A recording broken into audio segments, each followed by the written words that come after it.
భద్రాద్రి పుణ్యక్షేత్రం సర్వాంగ సుందరంగా ముస్తాబైంది. అభిజిత్ లగ్నంలో మధ్యాహ్నం 12 గంటలకు సీతారాముల కళ్యాణం జరగనుంది. కళ్యాణం జరిగే మిథిలా స్టేడియంలో ఏర్పాట్లు పూర్తయ్యాయి. ఈ విశిష్ట ఘట్టాన్ని తిలకించడానికి 2 తెలుగు రాష్ట్రాల నుంచే కాకుండా ఇతర రాష్ట్రాల నుంచి భక్తులు తరలి వస్తున్నారు. అనంతరం భక్తులకు లడ్డూ ప్రసాదాలు, తలంబ్రాలు ఇవ్వడానికి ప్రత్యేకంగా కౌంటర్లను ఏర్పాటు చేశారు. శ్రీరామనవమి ఏర్పాట్లపై భద్రాచలం నుంచి మా కరెస్పాండెంట్ అనుశ్రీ మరిన్ని వివరాలు అందిస్తారు. అనుశ్రీ, చెప్పండి.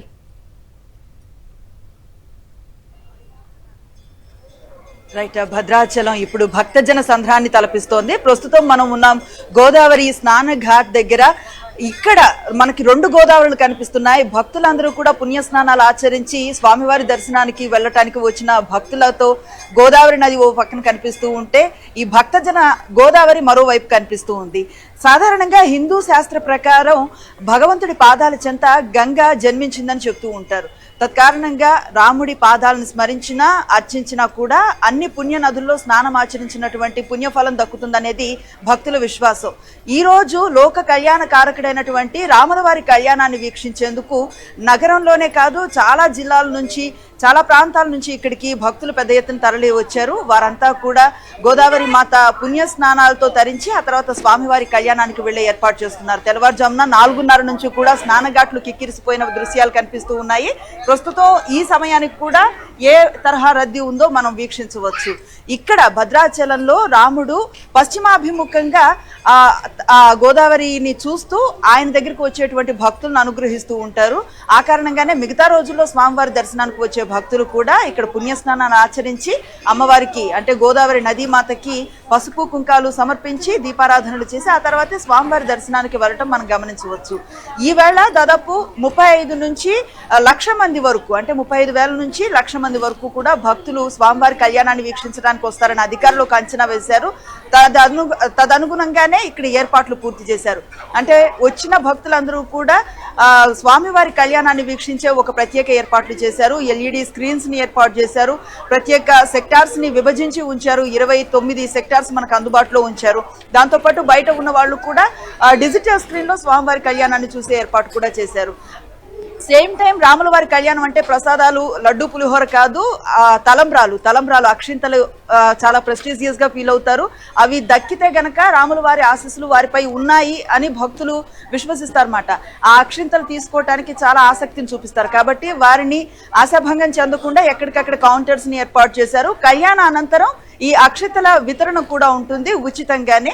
ఒకవేళ ఇక్కడికి వచ్చి దర్శనం చేసుకోలేకపోయిన భక్తాదులకు కూడా RTC బస్సుల ద్వారా అక్షింతలు చేరవేసేటువంటి కళ్యాణ తలంబ్రాలు చేరవేసేటువంటి ఒక పద్ధతిని కూడా ప్రవేశపెట్టారు. దాంట్లో కూడా సక్సెస్ఫుల్ గా ముందుకు వెళుతూ ఉన్నారు. కాబట్టి ఈ రోజు స్వామివారి కళ్యాణానికి వచ్చిన భక్తులందరూ కూడా స్వామివారి కళ్యాణానికి ముందు పుణ్యస్నానాలు ఆచరించి తర్వాత ఆయన దర్శనానికి వెళ్లే ప్రయత్నం చేయడానికి కూడా మనం గమనించవచ్చు.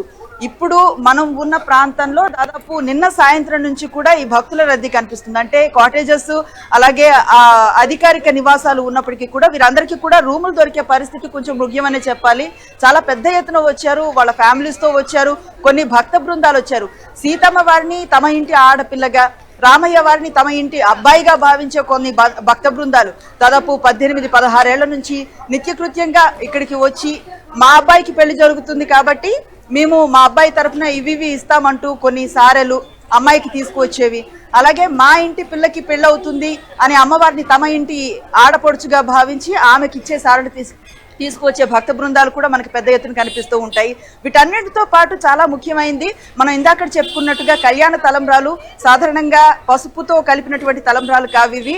దీనికి ఒక విశిష్టత ఉంది. కోటి తలంబ్రాలు, గోటి తలంబ్రాలని కొంతమంది భక్త బృందాలు గోర్లతో ఒలిచినటువంటి ప్రతి ఒడ్డుని గోర్లతో శ్రీనామ నామజపం చేస్తూ ఒలిచిన ఒడ్లుని బియ్యపు గింజలన్నింటినీ కూడా సేకరించి కొన్ని క్వింటాళ్ల చొప్పున ఇక్కడ ఆలయానికి తీసుకువచ్చి ఇచ్చారన్నమాట. సో ఈసారి దాదాపు 3 క్వింటాళ్ల కళ్యాణ తలంబ్రాలని భక్తులకి వితరణ చేయబోతున్నారు అధికారులు. అందుకు సంబంధించిన ఏర్పాట్లను కూడా పూర్తి చేశారు.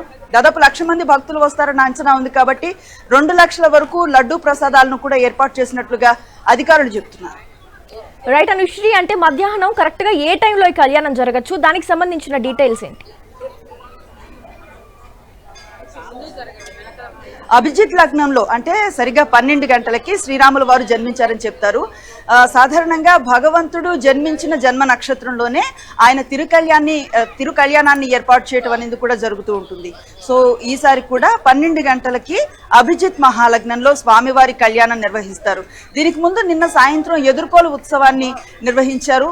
అంటే పెళ్లి కొడుకు అలాగే పెళ్లి కూతురు వాళ్ళు ఉభయులు కూడా ఎదురెదురుగా కూర్చొని తమ అమ్మాయి గుణవంతురాలు అలాగే తన గొప్ప ఏంటి అనింది అమ్మాయి తరపు వాళ్ళు ఆమె సుగుణాలని చెప్తూ ఉంటే, అబ్బాయి తరపు వాళ్ళు వాళ్ళ ప్లస్లేంటి, అబ్బాయి ఎంత ఉత్తముడు, ఏమేమి కలిగిన వాడు అని చెప్పేటువంటి ఒక ఇంట్రాక్షన్ మాట. దీన్ని ఎదుర్కోలు ఉత్సవం అంటాము. నిన్న ఈవినింగ్ అది చాలా ఘనంగా జరిగింది.